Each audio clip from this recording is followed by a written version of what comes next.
Questions? Chris, your guys Madison pitching this weekend, much different result. You got a great start from Durangelo, and then Aaron really solid. And how would you kind of assess the pitching performance, not just today but the entire weekend? Yeah, great. I mean, we've talked a lot about obviously pounding the strike zone, and I think those guys did it. You know, having Cade back there at the front, he kind of sets a tone for you. And then as the weekend went along, just pretty much, you know, for the most part, everybody went out there and pounded the strike zone, and not just in the strike zone, but good pitches in the strike zone. And I think Aaron Nixon today, I felt like on Tuesday night he was back. I mean, really 2 good innings. He was good yesterday, and then 3 today. We probably need to give him a rest for the week, but he was really good.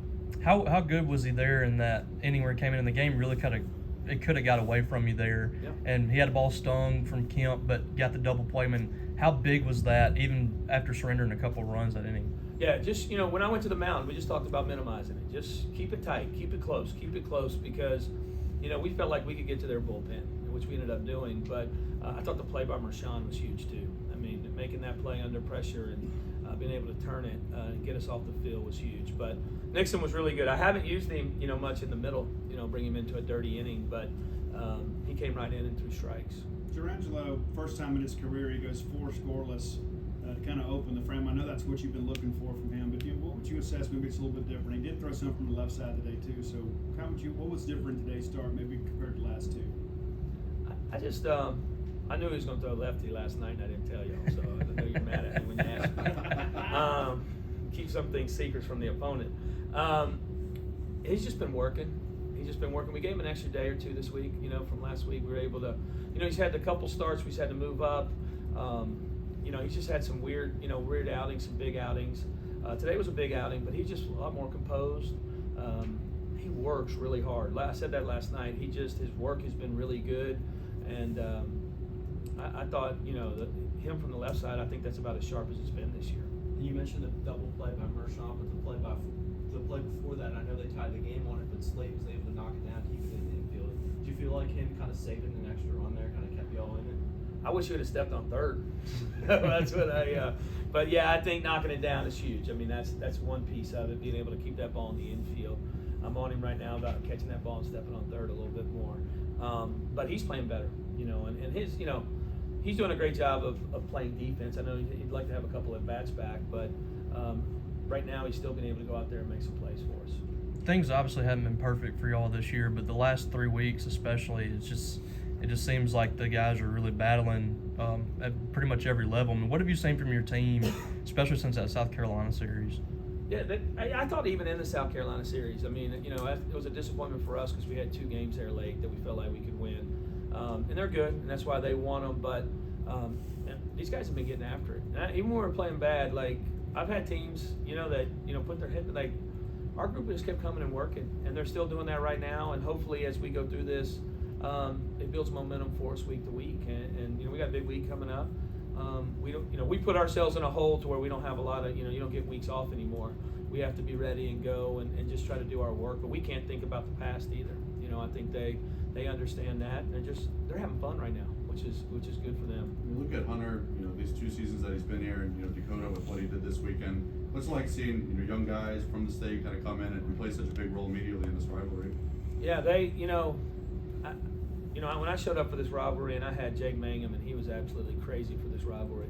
But you're a Mississippi kid, and it matters. And Ross Highfield, at practice this week, that's all they could talk about. Like, Ross, relax. Like, it's but Dakota, same way, and Kellen Clark, and these Mississippi kids, it does. Hunter Hines, it means a lot to them. And winning this rivalry games and winning the weekend is great for our season, but it's also it means a lot to our community.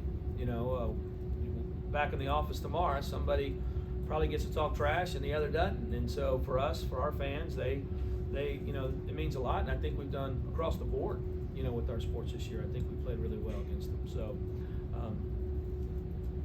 you got Dakota and David, freshman, making defensive plays and contributing on offense as well.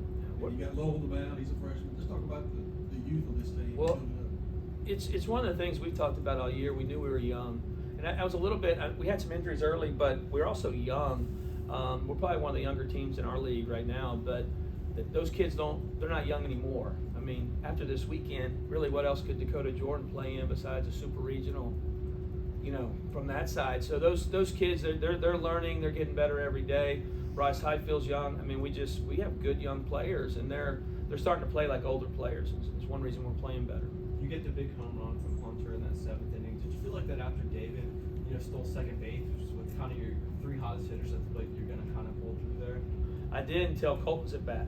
That guy's really good on the lefties, Colton, and he was fighting, and then I was like, oh man, they're not seeing it. And, he put one in a good spot for Hunter to hit. And Hunter hit it, and he's had some big swings lately.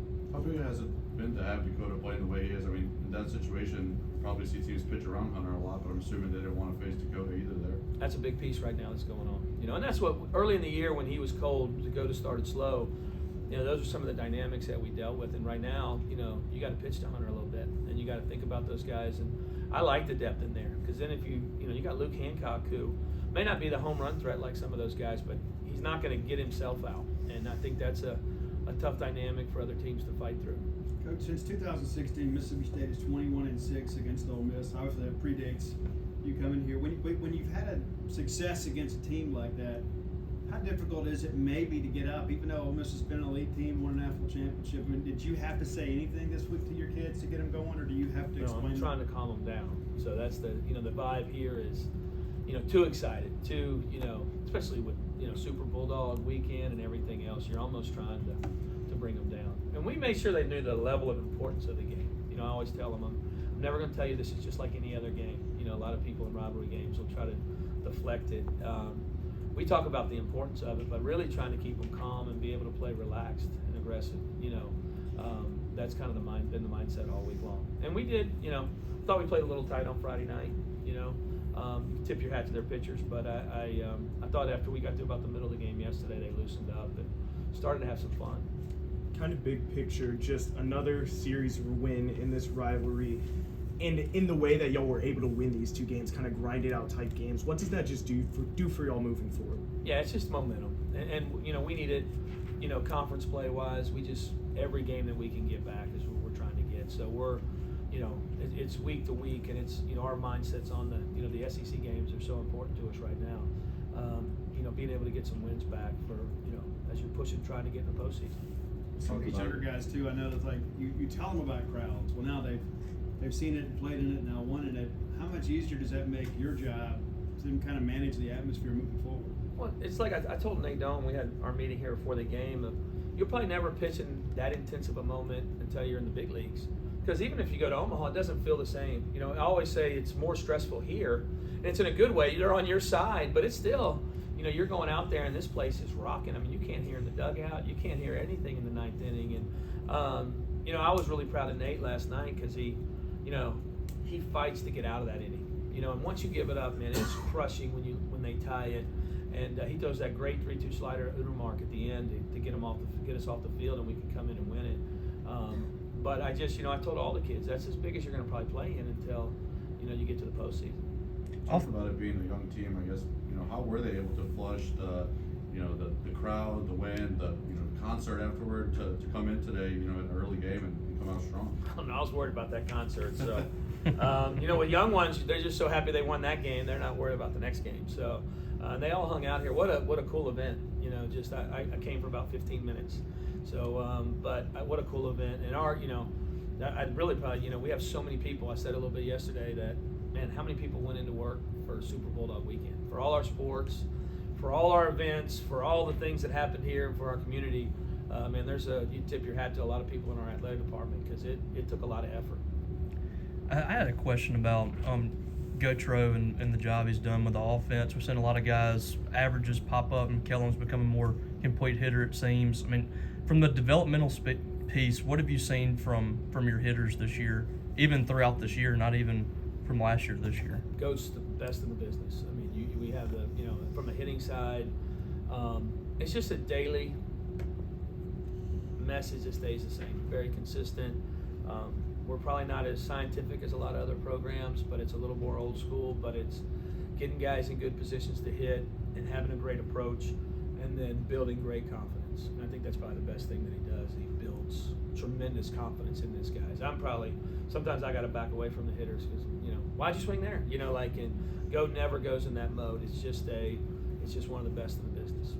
I know you've been focused on this series, but did you see the news of the new recruiting pitch for college baseball, and kind of what are your reactions to some of that? All the young stuff and recruiting them young, I'm fine with it. So it's probably better for our coaches to have a better lifestyle, and for us, it's probably better to recruit them later. Probably more mistakes when we recruit early than when we do late. So I don't know if a 15-year-old kid can, is he making the right decision at that time? So, but it's the whole recruiting world's changed with now the recruiting calendar, but portal and all that. You're not recruiting as many as you did because you have a chance to get some older kids later. So you're going to have to figure out a nice blend in recruiting. All right, thank you.